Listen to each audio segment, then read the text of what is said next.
Hi there everybody, it's Cash. Welcome back. Thank you very much for joining me. Today I've got something really special. It is the transition pictures for legendary movie star Elizabeth Taylor. I've also taken a look at her handwriting. Everybody has heard of Elizabeth Taylor. A child star, obviously. People think that National Velvet in the 1940s was her first movie. In actual fact, there was one before that. But National Velvet really made her name. And what's ironic about that was that she had an accident during the filming of National Velvet. Hurt her back, and apparently the extent of the injury wasn't spotted. And years later, it came back to haunt her, leaving her eventually wheelchair-bound. But in those days, there were two careers going on, really. One was as a movie star. She was in Giant and Who's Afraid of Virginia Woolf and Cat on a Hot Tin Roof and, of course, Cleopatra.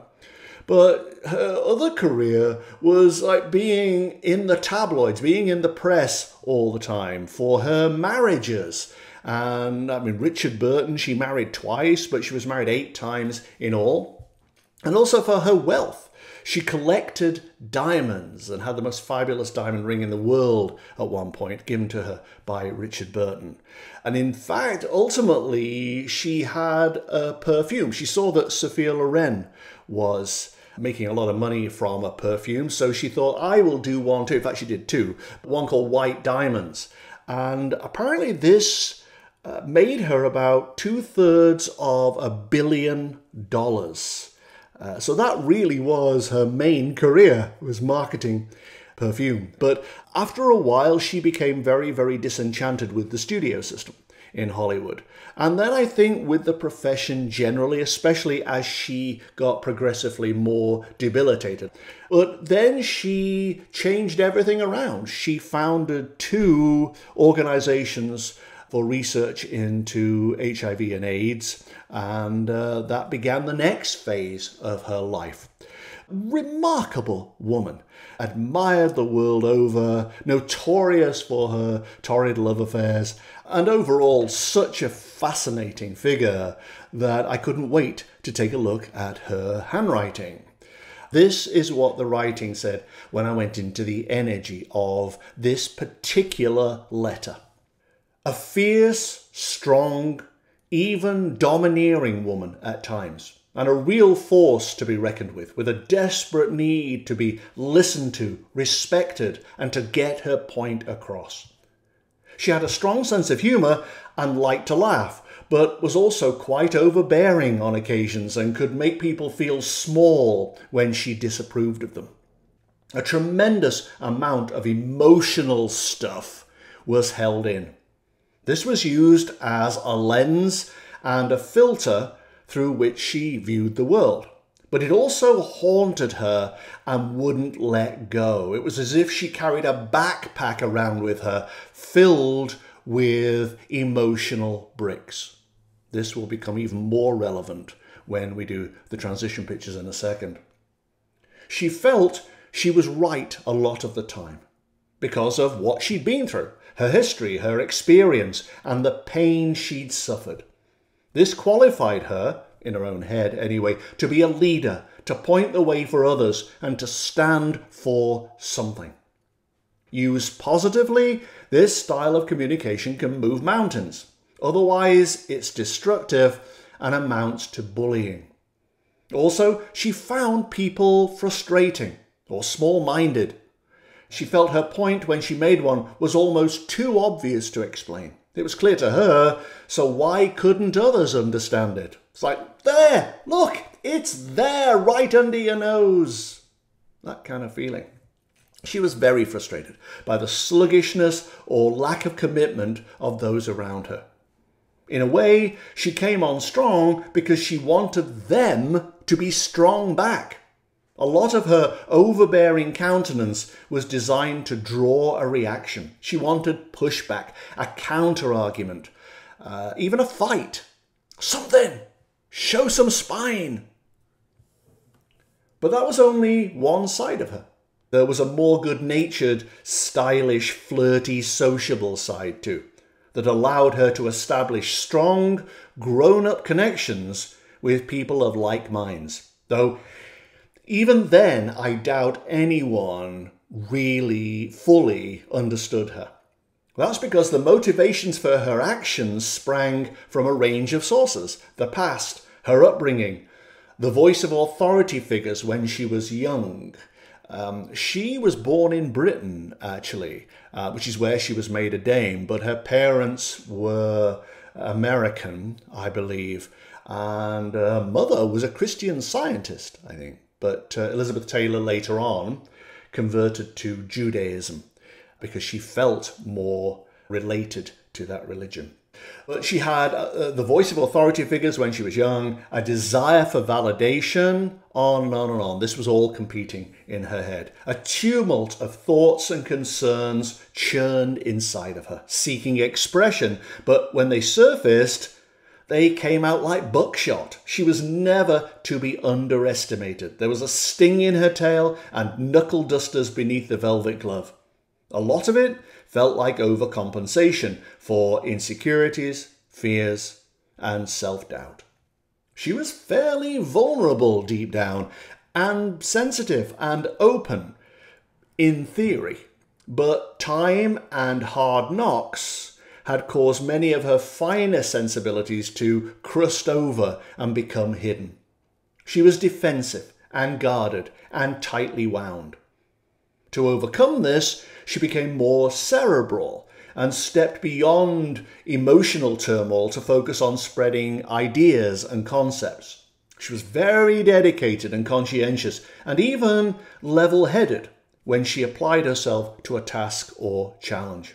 There were all kinds of reservations and hang-ups here, as well as a measure of frustration about the ceiling she had reached in her life and how she was apparently unable to move beyond it. That could be because she was confined to a wheelchair a lot of the time. She was intelligent, sharply observant, prickly, unsure of her true identity at times, and in some instances felt she perhaps sold out to external voices that didn't align with her own soul. She'd compromised, gone one way to please others when her own intuition was pressing her to go another way. This might have its origins in youth, but in any case, she dug a deep well of issues, concerns, and problems that, in darker self-reflective moments, would give rise to an air of moody consternation, tapping into a laundry list of internalized resentments, grief, and worries that she was unable to fully express, or hadn't had the opportunity to, at least. She was complex and hardened, with an inner tightness that had her fearing she'd lose her money or be taken advantage of.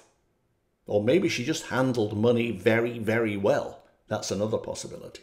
There were strata of fears, self-doubts, confusions, tender spots that still hurt, and desires that went unmet, including a desire to prove to those in her past that she'd made good in spite of everything, done what she came here to do, gone as far as she could, and honoured their expectations. She was satisfied at one level, but unhappy at another.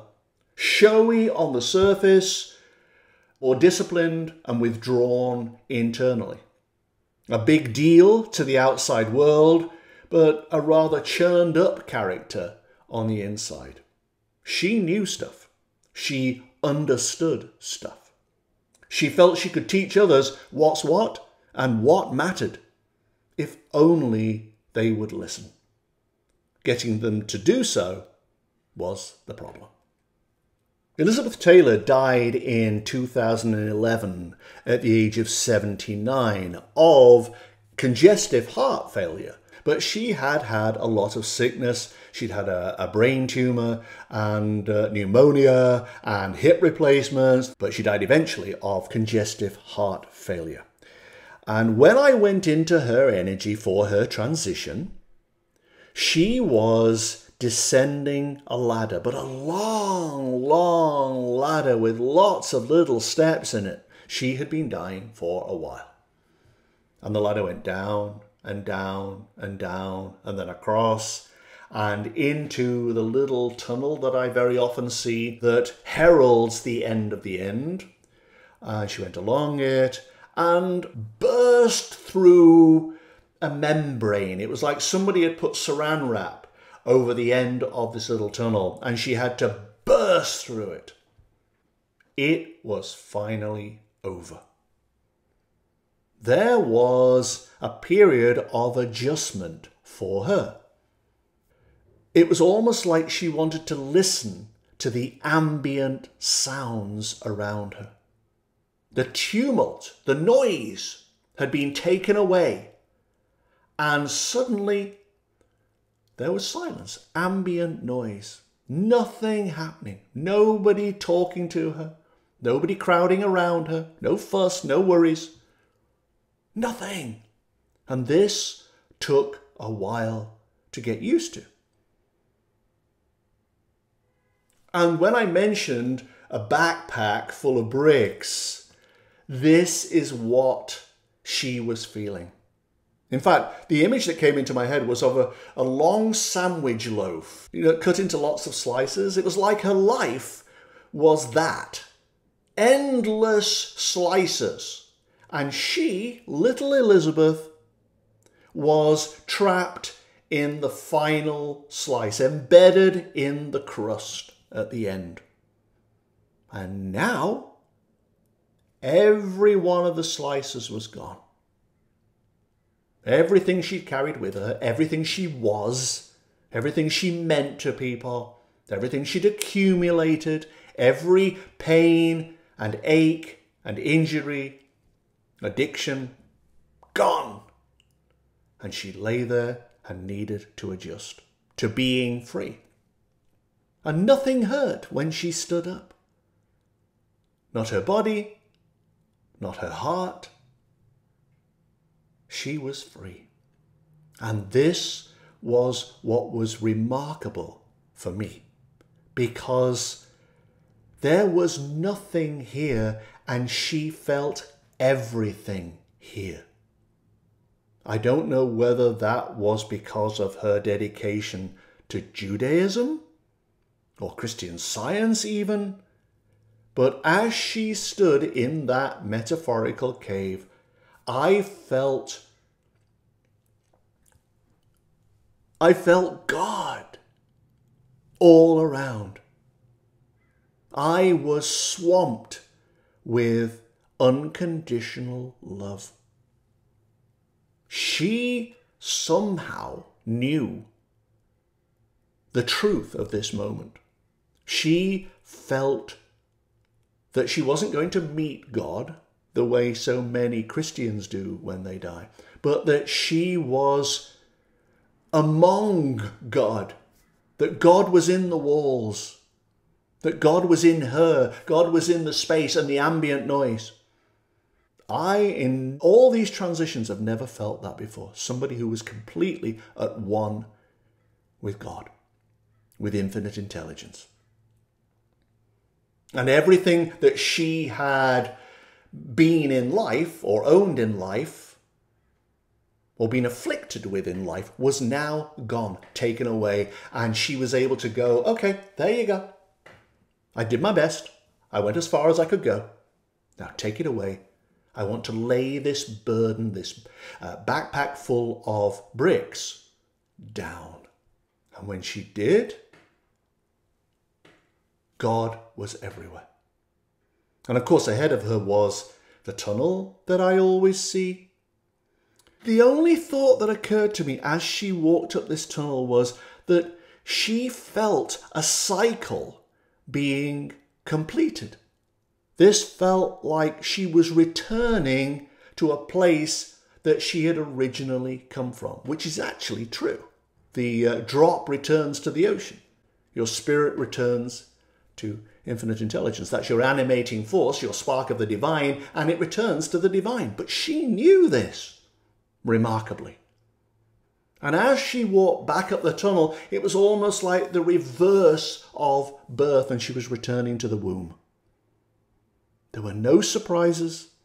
There was just this balmy joyful, loving atmosphere of godness with her. It felt exactly right. It felt exactly as it should be, exactly as she expected it to be. And she stood before the light.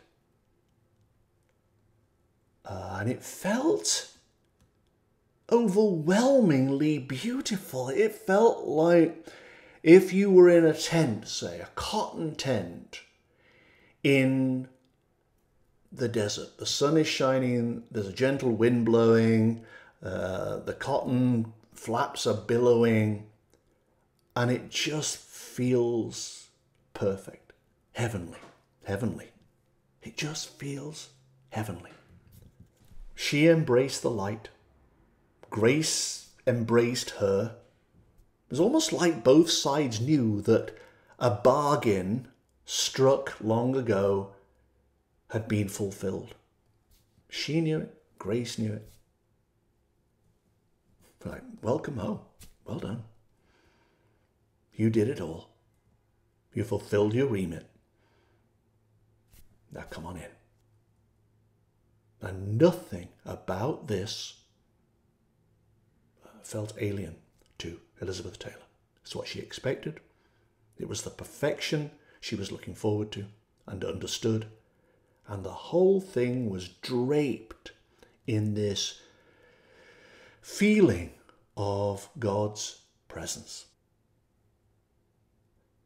I came away from it thinking, we gotta move.